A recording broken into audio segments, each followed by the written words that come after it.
welcome to the Ask Dr. Renee show. In case you have never been to the show before, this show is here to motivate and inspire you to live the life you deserve. Because let's face it, this is not a dress rehearsal. We have one life, and we should probably live it right now. And especially in the times that we are living in right now in 2020, everyone should enjoy every moment of every day. And so I think my guest has done that to the nth degree. And so I wanted to share her with you all. And we have the funniest story of how we met and how we re-met and all of that fun stuff, but we will get into that. But thank you, Sally Lou Loveman, for joining me today. Oh, thank you, Dr. Renee, for having me. Wow, this really is no dress rehearsal.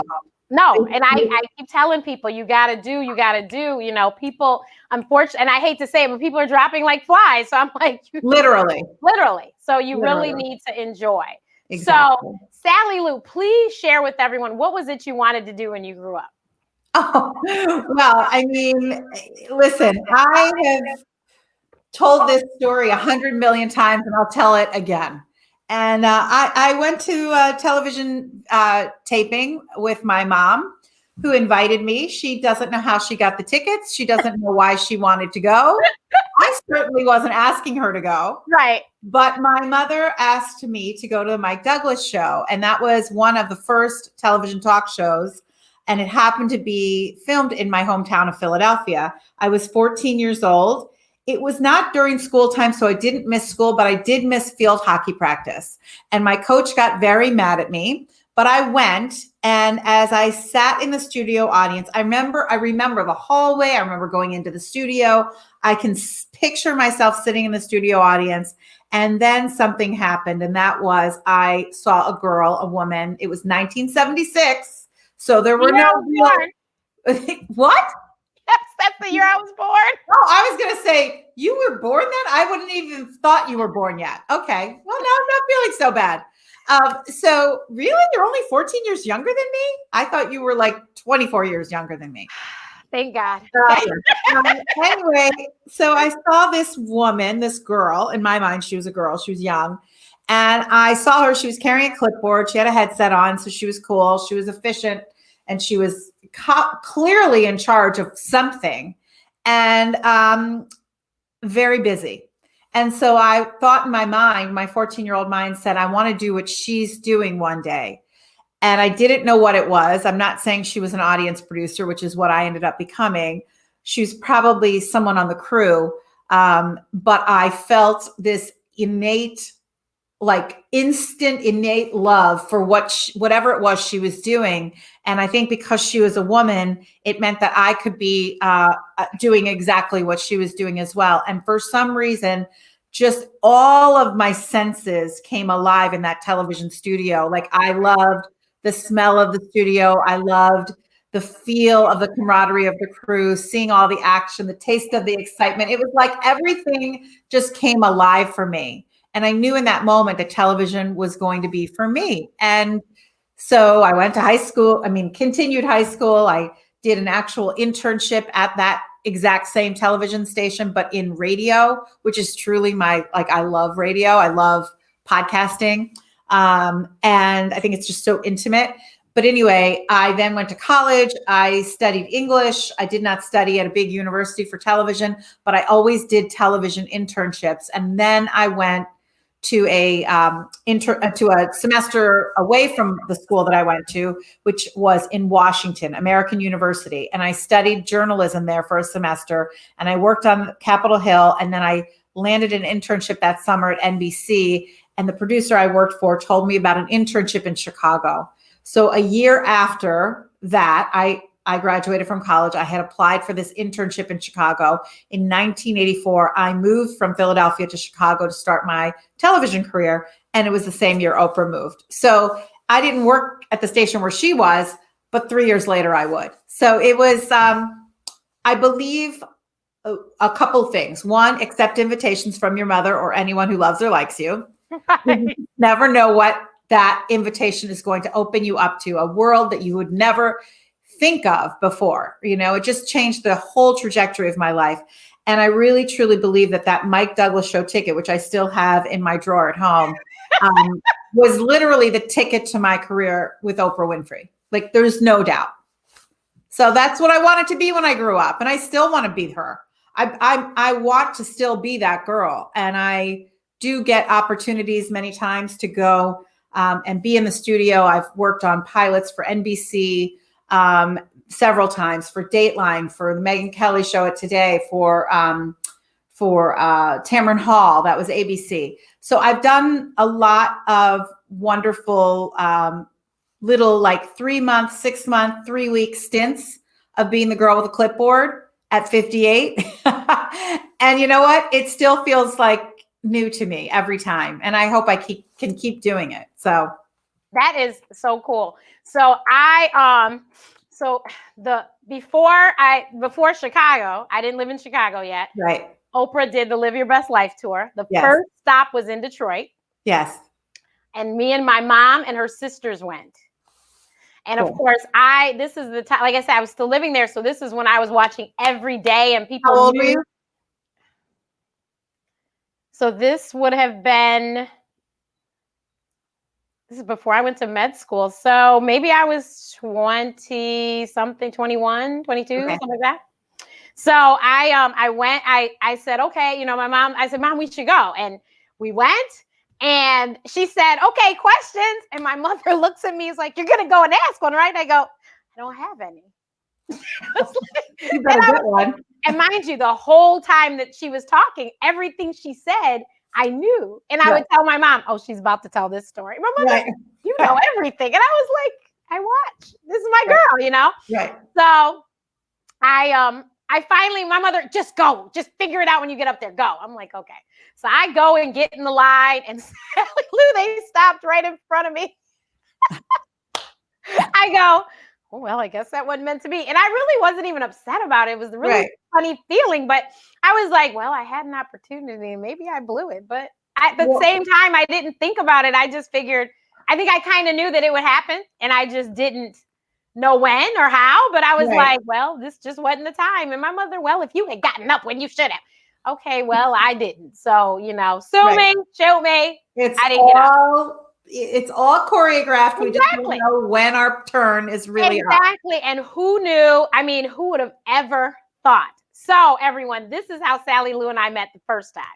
Sally Lou was the audience person at Oprah. And so I moved here in 2003. And my first time at the Oprah Winfrey Show was April of 2004.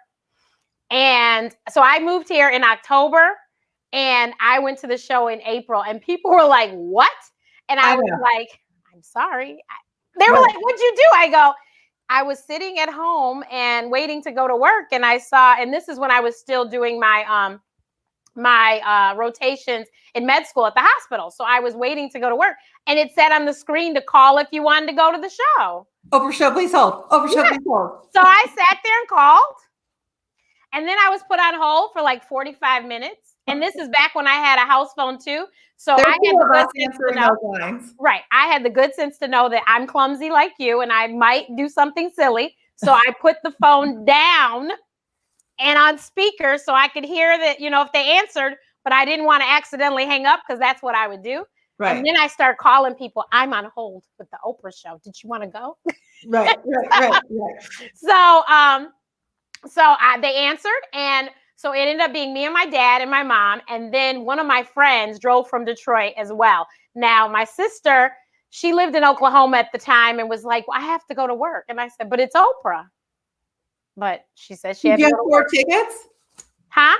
Did you have 4 tickets? Yeah, I had 4. That's what I'm saying. So my friend came in place of my sister, because my sister, I have to go to work. I'm like, okay, fine.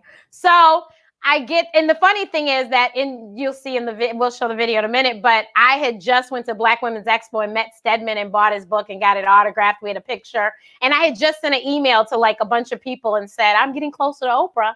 And literally that was Saturday, and now it's like Tuesday or Wednesday, and I got tickets. Right. And people thought I was kidding. And I was like, no, I'm serious. Right. So my sister prepared. I will say one thing, to just not to interrupt your story, but it is true. When you got tickets to Oprah, it wasn't just, oh, I got tickets to Oprah. It was like you were meant to get them at that moment. Right. And some people never got them, sadly. Right. And some people got them like instantly, and some people got them on their 18th try. Right. So it was never an accident who was in that studio. Exactly. And so I was like, and my mom, that was the same week that she started seminary at Northwestern. Oh. So cool. my parents were already in Chicago because of that. Oh, cool. My dad had moved her into the dorm. And That's so awesome. it was just, and it was the first day of classes, the day that the tickets were for. My mother, well, I have class that day. I go, but Mom, it's Oprah. Hey, I skipped field hockey practice. I hope she skipped school. So she was like, so it ended up being, because, you know, you guys, we were at the first show. So it was so early in the morning. She left there and went straight to school.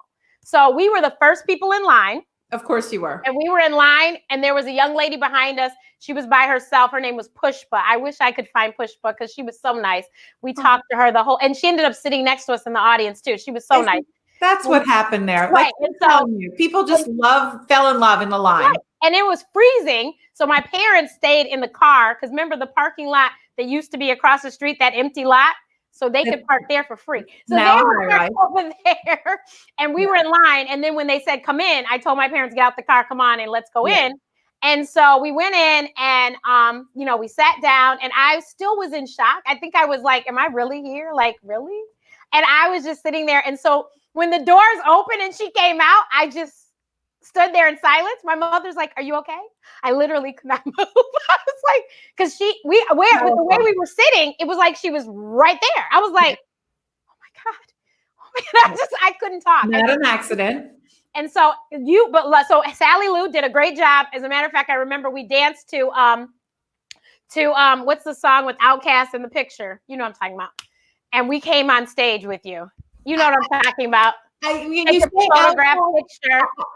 You say this is me. I'm so bad. I know all the songs, but I couldn't tell you. I can't think of it either. And I'm usually the music person too. But that was the Outkast song. I mean, is it but this wasn't the 25th season. Was See, I have all the now? Is it Hey Now? Is that the one? That is it. That's it. Yeah. So we were on stage with you dancing, and so she said, see? She says, if you want to talk to Oprah, you need to stand up. And I'm like, as soon as you see the after show come up, you need to just stand up. So I took that in. I'm like, okay. And my sister and I, we had rehearsed what I was going to say. We had rehearsed it religiously. We knew exactly.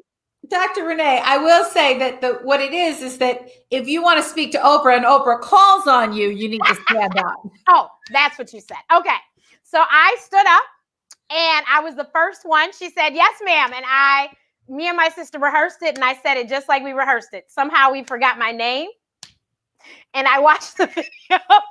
Say it again. What did you say? I said, hi, Miss Winfrey. I met Stedman a few weekends ago. Here, we're going to play it. Okay, let's look at it. Yes, ma'am. Hi, Miss Winfrey. I think I might be one of your biggest fans. I met Stedman a couple Saturdays ago, and then in the same week, I got tickets to the show. Where was Stedman? Where was that? Let's hear that story. At the Black Women's Expo. Oh, the Black Women's Expo. He gave me a picture. I bought his book, and he signed it for me. But what I have you been following the 9 steps? I haven't started reading it because I'm a third-year med student. Oh, okay. And I want to tell you that I watch your show every day. Thank and you. everyone knows I quote it. When you came to Detroit for the first year of Live Your Best Life? Yes. Yeah. Me and my mother and her sisters went. And when you walked out, I cried. And everything you said, I had already told my mother before you said it. But you sang, I surrender. Well, what was the point of you going? Listen! You sang I Surrender All when you wanted the color purple. Yeah. I wanted to get into med school very badly. And my father's over here, and he was like, well, I didn't get in the first year. And he's like, what are you going to do next year? I said, I'll get in. And he's like, what are you talking about? I was like, whatever. I found out I got in the day I came to see you, and I sang I Surrender All, and I just turned it over to God. And I said, I'll get in. So I went to school out of the country, but I'm back here now, and I graduate next year. And I'm telling you, the same Bible verse, Philippians 4:13 that you always say, every email I have, that's my signature. I model myself. I hope I can be half a woman as you are. Which one is Philippians 4:13? I can do all things through Christ. Oh, I can do all things through Christ. Yes, okay. yes. Because I love that one, but my favorite one is Psalms 37:4. Okay, I'm gonna read that tonight then. Okay. May I have a hug? Delight thyself in the Lord, and He will give you the desires of your heart. Okay. Delight thyself, and the Lord meaning all that is good, all that is great, all that is hopeful, all that is peaceful, all that is kind. Delight thyself in that. and you will have the desires of your heart. But may I please have a hug, and that will make my dream come true? Hug the city. I surrender. I surrender. I surrender all.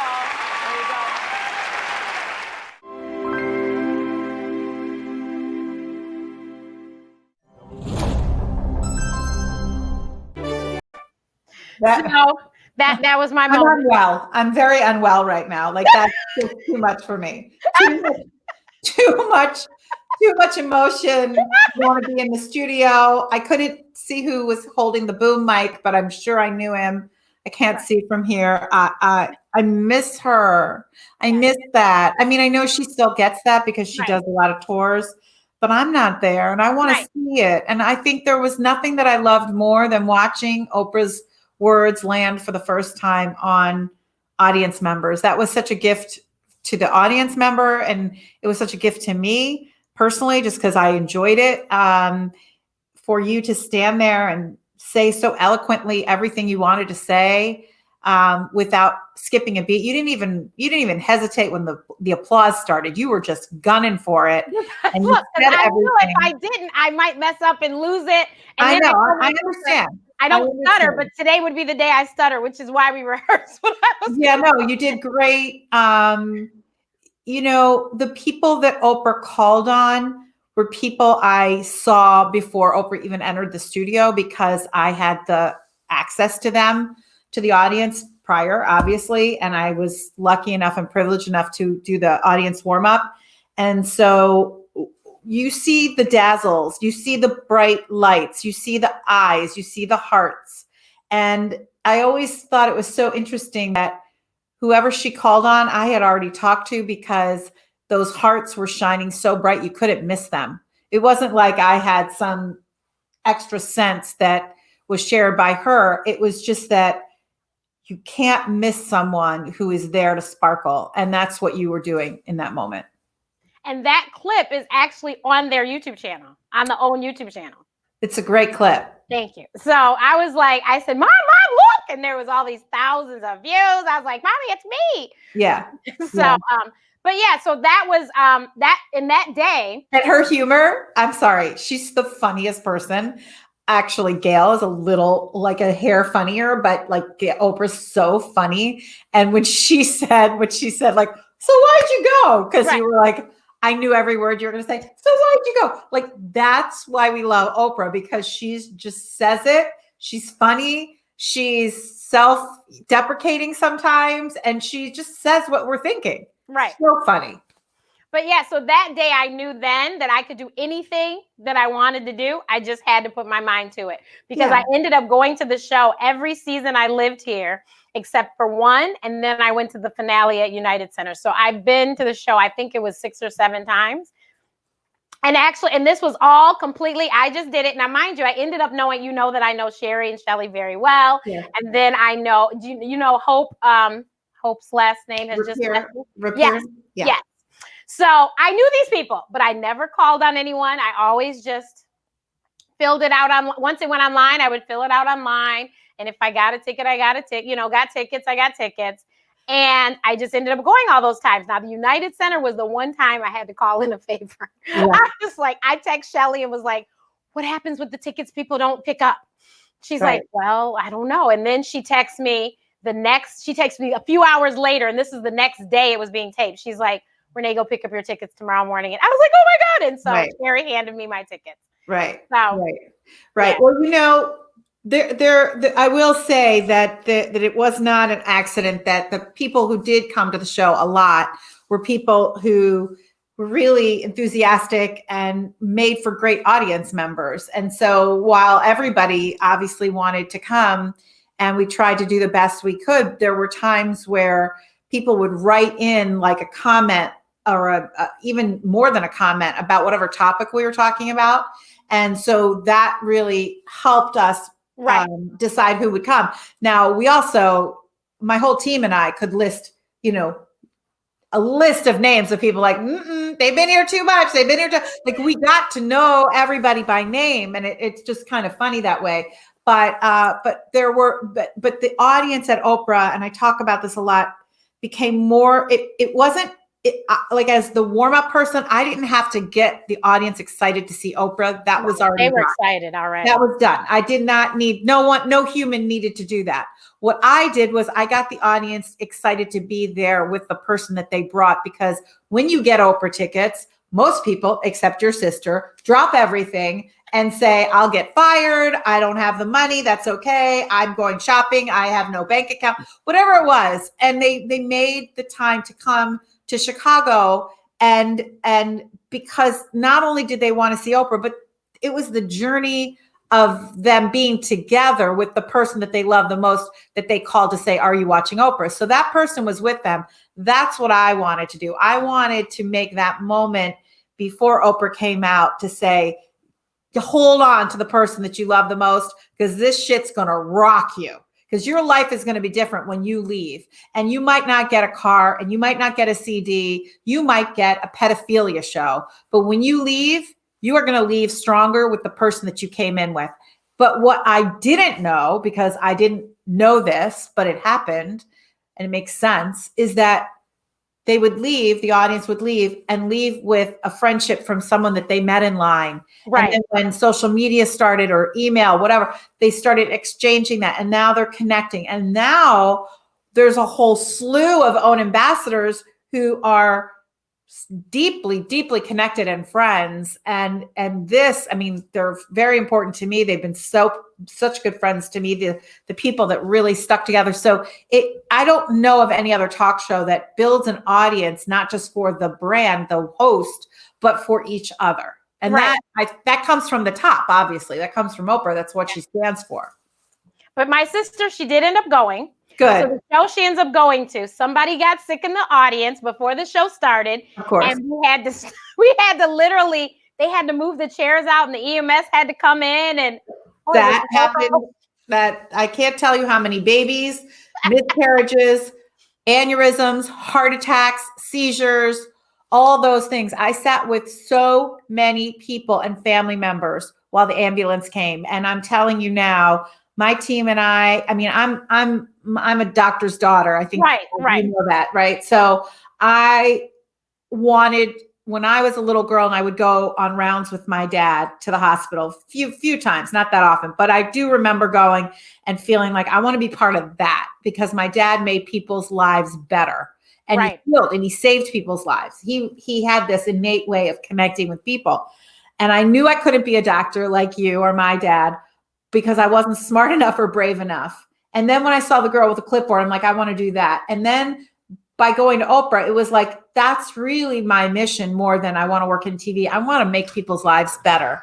And so by making people's lives better, I obviously, well, now I lost my train of thought because my husband just walked in the room. So, but what I'm saying is, by making people's lives better, it was those moments when I sat in those studio audience or outside in audience holding, when people were literally fighting for their lives. And I can't tell you the amount of times that this happened. Yeah, I didn't know it. I didn't know it happened often, but I knew you all handled it really fast. We did. When I was in med school, so my friend who was with me turns to me, is like, Renee, tell them you're in med school. I go, no, there's nothing I can do. I go, I'm not a doctor. There's nothing I can do. Yeah, we would usually ask for that. And the one thing I will say is that I was really proud of, that I got done. And you said it earlier, you were cold while you were waiting in line. I got a heated tent for people. Yes, that was really on my heart. But what we ended up doing, I remember saying to Joe, our security guard, and Tom Stacker, our head of security, I said, we just need blankets. I just need to have blankets so that if someone was to go down on the sidewalk, which happened, and we actually held a woman that passed away, like right there. She just passed away with her daughter right there. I'm really sorry for that interruption. That's okay. I just said, all I want is someone to have a blanket, because that's the most we can give besides just talking to them. So yeah, there was a lot that happened in that studio. But if you were going to get sick, being in that studio was a good place, because the ambulance came very fast. Yes, they did. Johnny on the spot. Yes. Yes. But yeah, so I mean, I just thought that your job was the coolest job. I was like, how cool is this? Like, I just knew that every time I went, you had the clipboard and you were ushering us in and you would tell us what to do and how it was going to go. And I was like, wow, that is so cool. Like, and it's funny because a lot of people just thought that was my job, but that was like a little piece of the job. And for all television shows, there are warm-up people, and that is what they do. They come in, they warm up the studio audience, and then they leave. They make a shit ton of money and they say goodbye. What I do is I do the audience warm up. I go back upstairs. I sit through the show. I go back upstairs. I watch the audience leave, make sure everyone gets out safe. I go back upstairs and start my day of work, of booking and doing and answering emails and being in meetings. So I did that audience warm up just as Sally Lou will do it. Well, truthfully, it happened in 1987 when I started. Someone just handed me a microphone in the studio. I was an audience coordinator and they're like, warm up the audience. I'm like, what do you mean? So it just sort of started that way. And I didn't stay. I left to have babies. I came back. Right. But when I did that, it was not like the way it's done in television. So I just did it. I wasn't paid extra for it. But it was my favorite part of my job. But I had a way harder job to do later. Right. And then I didn't know until reading your fabulous book, which I feel that everyone should go purchase. And I will definitely have a link, but speak. Thank you. Your book, I didn't know that you had done production at one point too. Yes. Well, I became an audience coordinator. Well, my job in Chicago took me, the internship that I got right out of college. I did a lot of production at WTTW, which is the PBS station. Yep. And I did a ton of production and became an associate producer. So when I went to Oprah, the audience coordinator job was available. So I took that and I was an audience coordinator, became an associate producer. And then they quickly, because I was a hard worker, I would do everything, loved it. But they quickly made me a producer in 1990. And that was never a goal. I don't even know what my goal was at the time, but I never wanted to be a producer because I didn't like writing, which is funny because I love it now. But the real thing that I didn't like was I didn't like convincing people to do the show when they didn't want to do the show. And then the worst part is when people would cancel and then you've got nothing for your live show. We were live. Right. So I didn't like all that pressure. I'm a people pleaser. I like to make people happy. And so I quit. I had a really tough boss at the time who was not supportive. And so instead of like going through all that, like, she's not helping me, I just quit. I'm like, done. And, but then I was lucky because I got to go back and I went back as a team player, as an associate producer. Then 10 years go by, I'm having babies and I'm freelancing. And then the audience supervisor job came up and they really needed some good leadership. And I came back and I brought my producer skills in. And I ran it like a producer would, and we revamped everything. And I think that I really left my mark and my heart on that audience. And it was my niche. It was exactly what I loved doing because I was in production. I loved all of the logistics and organizing everything. I loved when we went on the road, remotes. I loved obviously the United Center, big shows that were so complicated, like the car show. I loved all of it. And I had the best team possible. I had 8 people on my team. They all had individual different skills that they did really well. And I allowed them to just make those skills into what we needed as a team. And we just had a ball. There were days we were fighting and clawing at each other and crying. But there was always love. Like we always held each other and supported each other. And it was a family. And they're still my family that, right. We still hold each other. So just from far away. And now evidently we're getting very good at that. So now we're all doing that. Right. And I was blessed to be able to go to her book launch here in Chicago. When I tell you it was a love fest. It was. I think that your last name is so fitting for you. But thank you. It was truly a love fest. It was so much fun. And then we got This was the neatest thing ever. Oh, We I had didn't someone hear. that was drawing that would you had to think about it beforehand. She let us know that Yeah. somebody would be making bookmarks for us. So this is me with my microphone. Yep. That's so cute. And So my that's friend my Beth bookmark. Carnes, who's an illustrator and a book author, children's book author, we had coffee one day, and all of a sudden as she was sitting there, I was like, wait, you're exactly what I need. And I love using people's talents in a unique way. And I'm like, oh my gosh, I've been thinking about getting a doodler, because if you see on my book cover, it's a doodle of a girl holding Yes, a heart. microphone. Yep. And Serge Block is the famous artist that did that. And so I wasn't going to get Serge Block to come to my book launch, but I realized in that moment, I'm like, Beth, you could do this with me. And she was working it. She was practicing up until the minute of the day of the launch, because she was trying to time herself on how many she could get done. And most everybody came away with a beautiful keepsake of how they would start their story. Like, hi, I'm Renee, and I got a microphone, you know? So it's cute. I, of course, have my clipboard. Yeah, So, of course. Yeah. So, I think it's really cool that you had two sisters. I just have one sister, but I dream of having 3 daughters. Okay. Crossing my fingers on that. I hope so. So you, and then you had 3 children of your own. Yes. Who are all doing very well. So you have one left in college, right? Yes, and I hope to God that he's on that campus in the fall. Well, fingers are crossed for that, right? Know. So yeah, and I always thought I would have 3 girls, and then Billy Loveman came along, our boy, which was huge. Like, woo! Because my 2 sisters each have 3 girls, and it goes on my mother's line. But yeah, they all grew up on the Oprah Winfrey Show set. I was one of the producers that had children, because I started early. So there were a lot of producers that ended up having children, but they were babies, so mine were kids, and they would come and like my girls were very excited to see people like Justin Bieber or Taylor Swift. But Billy was very interested in seeing how things worked. And he's a film student at Northwestern. Marin is at NBC, was an NBC page, and she is is with the integrated marketing team for the network for primetime shows. And then my daughter Carly is an associate producer at the Tamron Hall show. So, and I'm right now sheltering in place with my family in Princeton, New Jersey at my sister's house.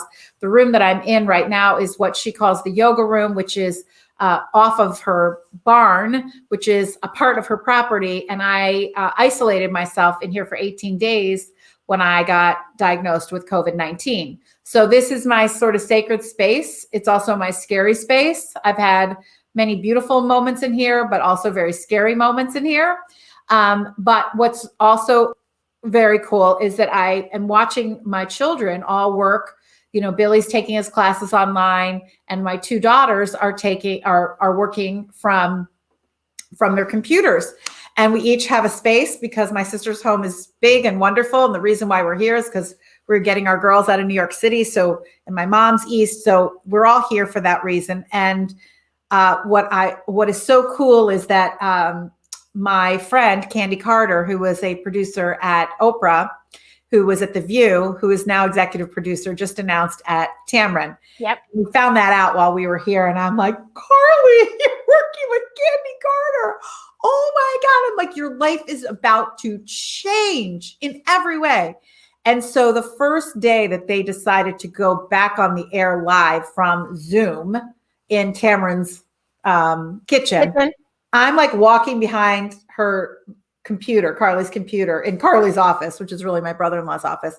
And I'm going to get her laundry. And I like stopped, and she's on with her producer, Sasha. And I'm like, you guys, do you understand? I would give my right arm right now to be with you guys working on this new platform of how you're going to get television on the air from Tamron's kitchen. Do you know how exciting this is? And they're like, we're killing ourselves. What are you talking about? I'm like, just be like happy about it. No, they were of course happy to do it. But I just came from that other perspective. Like, you're changing television, and you're now how cool is that you get to be a part of that?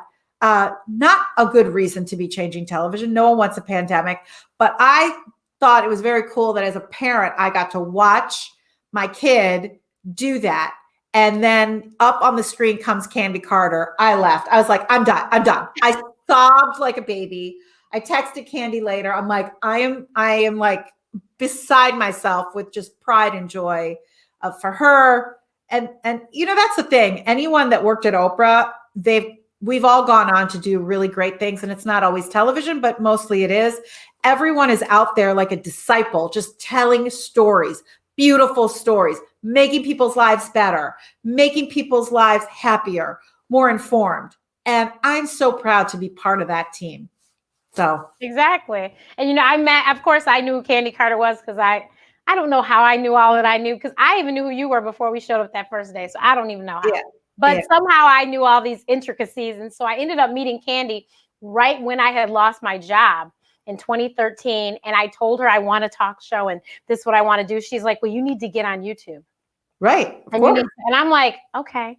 And so I started, and I ended up sending her an email and was like, I just wanted to let you know, this is what I've done. I sent her my reel. And at that point I had a meeting in LA with a TV show out there, talk show out there. And I had a meeting with the development team of a big network. She's like, wow, you are the first person that I've given advice to and moved this fast. She's like, I'm serious. Like, This is what I'm trying to do. I'm going to do it. And so she was here before this happened, February.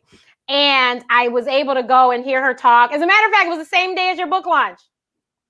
Kandi Carter that night. Yes. Wow. It was that night. I found out about it, I think, right after your book launch. I bought a ticket and was like, this is where I'm going tonight.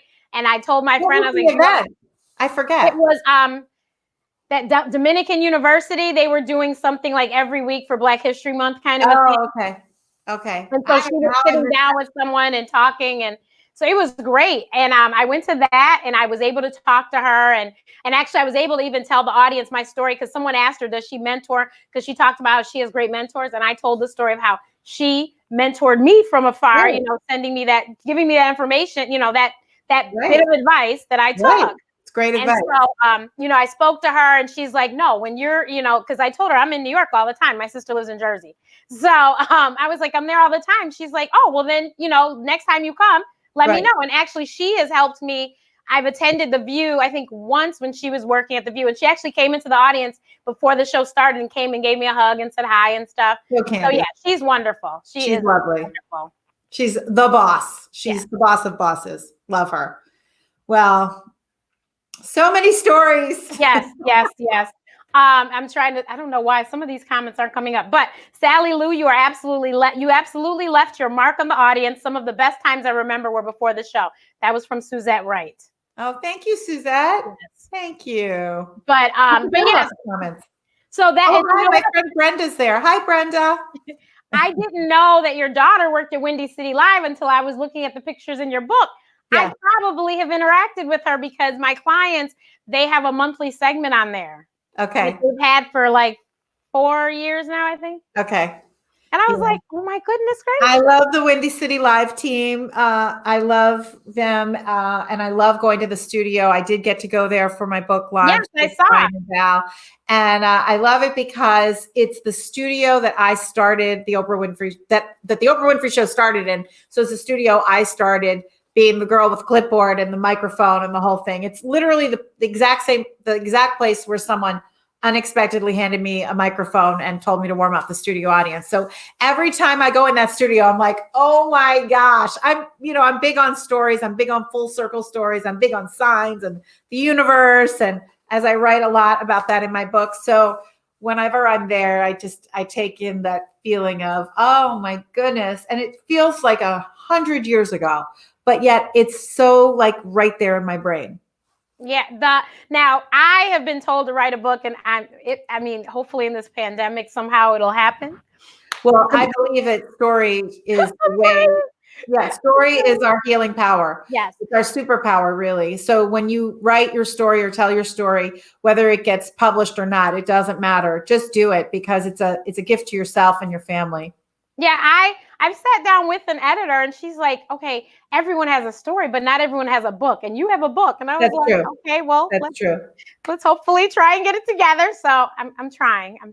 Just start. If we could just get the first one done, then after that, I could get other books out, but I got to. Let me give you a little advice. So you got some advice from Kandi that worked for you. Yeah. I'm going to give you some Sally Lou advice. Don't think of it as a book right now. Just get yourself a book, literally a book, like a pretty book that inspires you, spiral, and start writing things down in it and let that be your dream book for your book. Okay. But then start in your computer, just doing files and keep it all in one folder that just says my book, and just start writing, and don't have any kind of agenda. Don't have an outline. Just start writing. And then one day you're going to put it all together like a puzzle, and it's going to make so much sense. And then you can write your book proposal. And don't put the pressure on right now for you to say, okay, this is my book. This is what I'm going to do. Just write. Gotcha. But I enjoy your book because one, it's very easy reading. I told her this is my first book that I've read via the audio. Siri reads it to me. I can't even believe that exists. Yes, so amazing.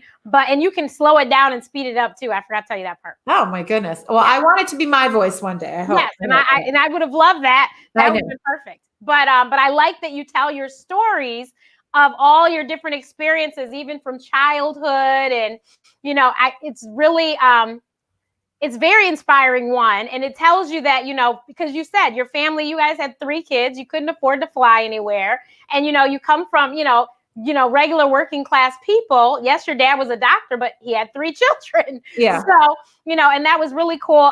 Then the chartered plane because you were sick. I was like, wow. Yeah, I wouldn't call my family working class. I wouldn't want to. I wouldn't want to say that because I had a lot of privileges. Yes. We were not rich. We were not wealthy, but I guess we kind of were when you think about the rest of the world. My dad was a doctor. He worked 24/7, but we didn't have fancy things. We had education. Yep. We had a pool. My mom and dad gave us this sounds like don't get your violins out for me, but we had a choice, a pool or air conditioning. And we chose a pool. So we didn't have air conditioning until much later on in life. I think we weren't even in the house anymore. Or as kids, we were. Right. We'd grown up. But no, I had everything I wanted and more. But I was also taught the value of working my ass off. I've been working since age 11. I started a day camp with my friend Margie, and we had all the church families' children come to Margie's house, and we ran it like a preschool day camp in the summers. And then I worked ever since then. I worked at a bank, which was miserable. And I worked at a lot of retail, and I did a lot of television jobs, and I was always babysitting. But anyway, when I was on, again, no violins out for me. I was on vacation in Nantucket. Not our family vacation. We only went to the Jersey Shore. That was it. My dad never took a day off. We've never been on a family vacation that wasn't the Jersey Shore, which was an hour from. So my dad, we'd go to the Jersey Shore, but then my dad would commute to the hospital. So he was never there for a week. And we didn't go on airplanes. It's very rare that the only time I've been on an airplane with my dad was that when I was 16 years old and he chartered, and which I'll tell you about. But with my mother, I was never on an airplane with her until I was much older. And we were, like going to back and forth to Chicago or something. So we did not take fancy vacations, but I was on Nantucket with my 2 best friends, and I got very sick, and I thought I was having an appendicitis problem. So, my dad got the call and heard that I was at the Nantucket Cottage Hospital, and he didn't like the word cottage. So I don't know how he did this because he didn't know how to do anything. My mom did everything for him, but somehow he found someone to fly him there on a small plane to go and get me, because it would have been like a car, a train, a boat to get me. And it was a beautiful day, and we got on this little airplane. It was not a fancy private jet. It was just not a commercial jet. Right. It was very small. And the story goes is my best friend Betsy stayed with me, so she got on the plane with me, and we just ran into a really bad hurricane, and we lost all instruments, and we we should not have survived that plane ride. And I remember it was 17 miles to Philadelphia. And I thought, well, that's not that far in a plane, but we never made it to Philadelphia. We ended up having an emergency landing at Baderfield in New Jersey in the worst torrential storm of, a tiny little plane rocking all over the sky. That's when I found God. I've always been faithful, but my dad had me in his arms, Betsy, trying to hold on to her. She was screaming and I was chanting. I just started to chant like the way Om sounds, but I didn't know what that meant. Right. But I was chanting and it eased my heart and my mind. And I found that it was like God's voice speaking to me. And I got off that plane and I've been walking with God ever since. So, well, and after hearing that, I was like, okay, now I understand why you don't like flying, because I wouldn't either. Yeah, no, I don't like flying. It scares me. And the only time I'm okay with it is when I'm in my purpose, which is because I always say fear has no access when you're in your purpose. And so on the lucky times that I've been on a plane where I've actually been working an event and speaking, like an actual hired speaker on the plane, that was like, boom, okay, I'm not scared. Now what I do is I write, and I always have my computer and I'm writing on a plane, because then I feel like I'm in my purpose, and that like it helps me get through. And I haven't been on a flight in many years that hasn't been turbulent. Oh, no. I don't remember a smooth flight at all, but nothing has been as bad as the one that I was on. There have been bad ones, but. So now you have recovered from COVID-19, correct? I am recovering. I will say I counted today. I have had 40 days of symptoms. There were 40 days ago was the first symptom, March 19th. I had my first symptom, but on March 30th is when it hit me and put me over. I got tested on the 1st, and I've been in isolation since the 31st. And tested positive. And I spent 18 days in isolation. And this virus is mean. It is a beast. It is a roller coaster. It attacks your lungs in a way that you can't even describe it. It feels like an anvil is on your chest.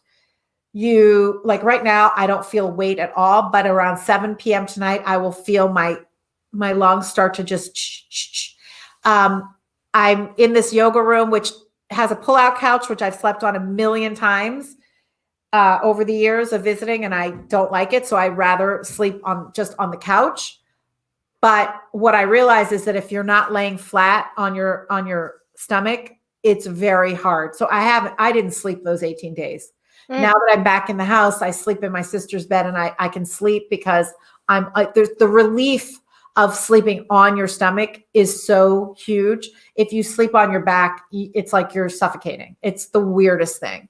My fever has been gone for a while, but the thing about this virus is just when you think you're getting better, it just sneaks it back up on you and in the most insidious way, and just looks like, oh, wow, I'm not better. I'm still sick. So I have had 2 consecutive days of feeling pretty decent. Daytime. Nighttime, I'm not so great. I still have a little cough. I worry that my virus is still in me. I just got a test. I got a test for the antibody, and I got a test for COVID. I'm waiting to hear if my test for COVID is negative. I was hoping to know that this morning, but I don't have the answer yet. But I did get my antibody test back, and I am negative to the antibody, which I am like, what do you have to do to get the antibody? I mean, I went through 18 days of hell. I've been sick for 40 days. I was not in the hospital, but this was not a mild case. I did not have a mild case of COVID-19. I had a case.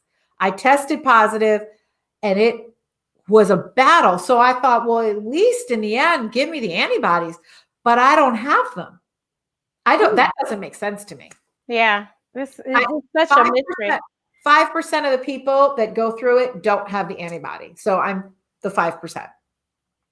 And I was like, at least, because I just want to go see my mom. I want to feel safe. Of course, I would wear a mask and stay 6 feet and all of that. But I want to feel good about going to see her because she's alone. And I think our elderly, like you mentioned about your dad, like your dad doesn't have, your dad had a stroke, but he doesn't have COVID, but he doesn't even understand what's happening. And because of COVID, no one can be with him. And I think this loneliness for elders is so difficult. And God bless the health and, the health workers who, some of them might not be doing, I know we discussed it, but most of them are doing their job so overwhelmingly well, and being on the phone with families while their loved ones are passing. And they're the ones holding them. Yeah. It's unbelievable. It is crazy. Truly a mean virus. Very mean virus. And actually, you know what? I saw a clip from the Oprah show in 2006. There was some man on, and he kind of said that this was going to happen.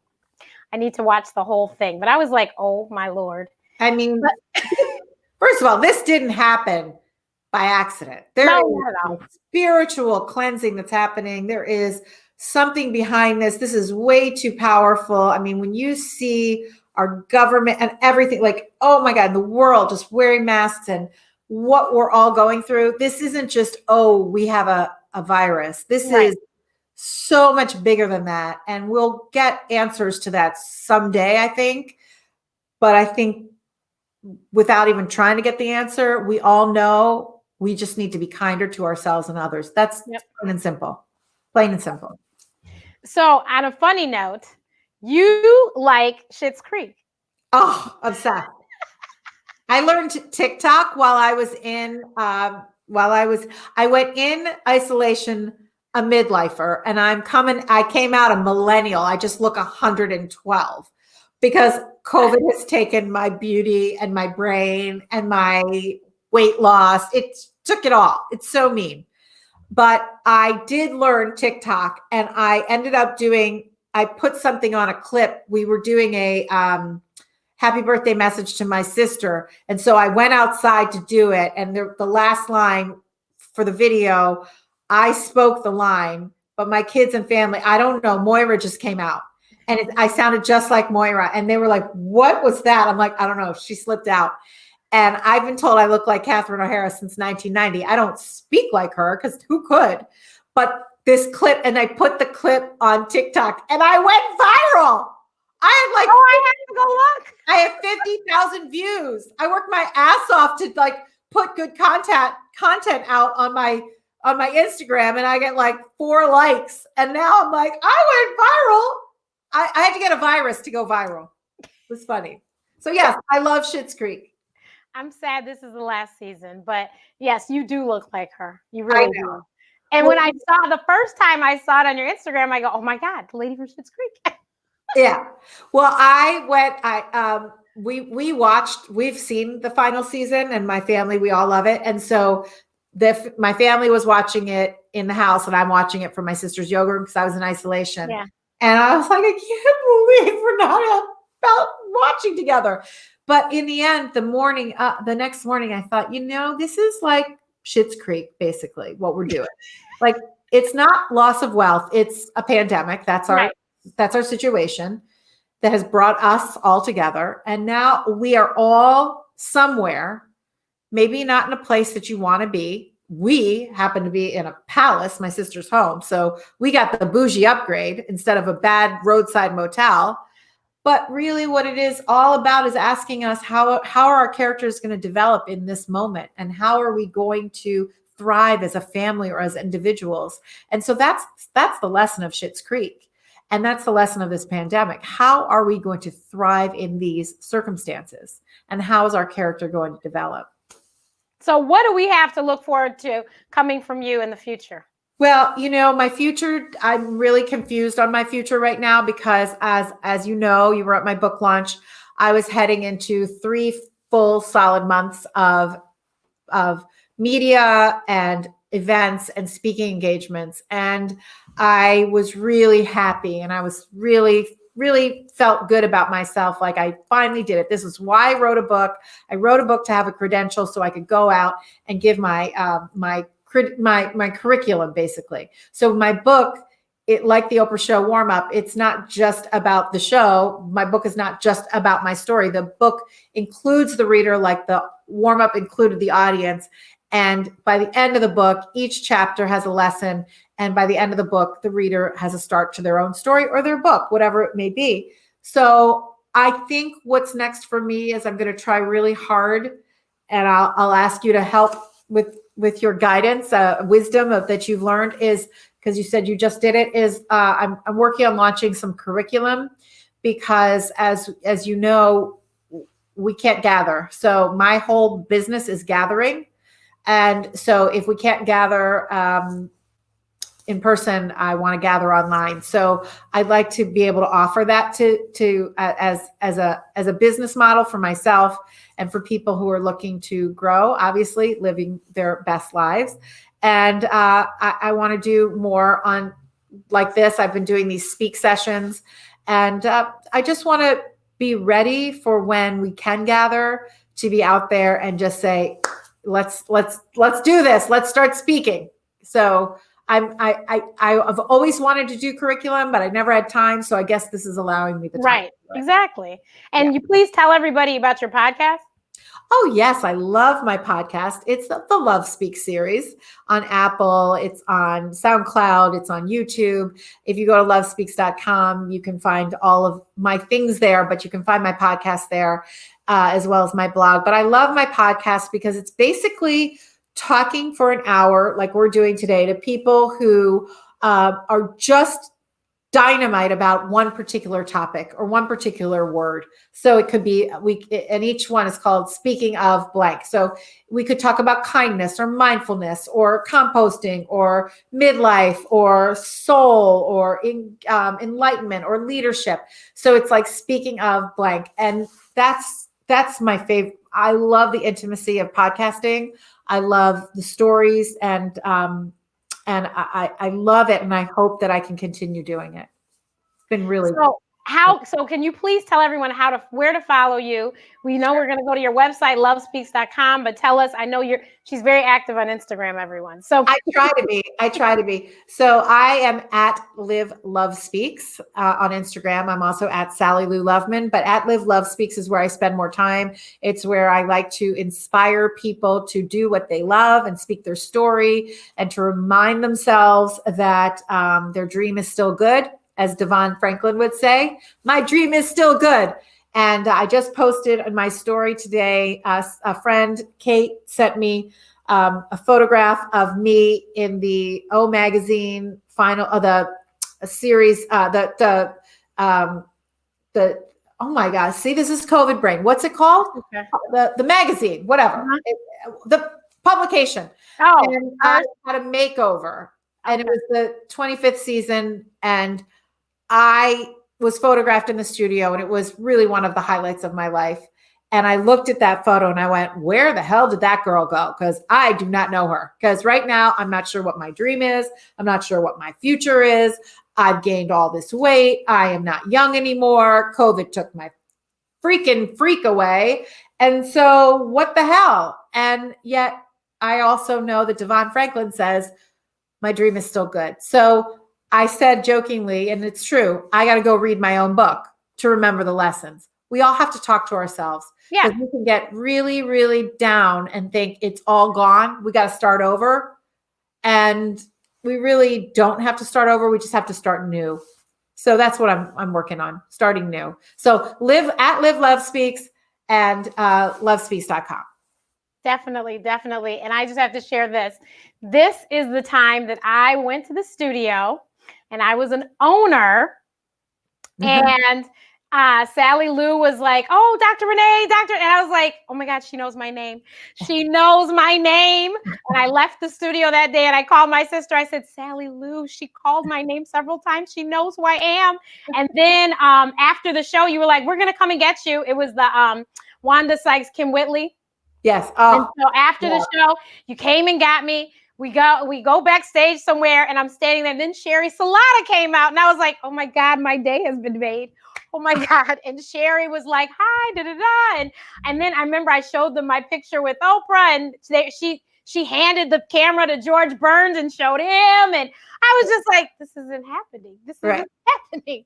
Right. And then that night, Sherry tweeted me and started following me on Twitter. And I just was like, Alyssa, I said, can you believe this? This is like you say someone's name and then the whole thing just opens up a world of connection. I think it's so important to say people's names.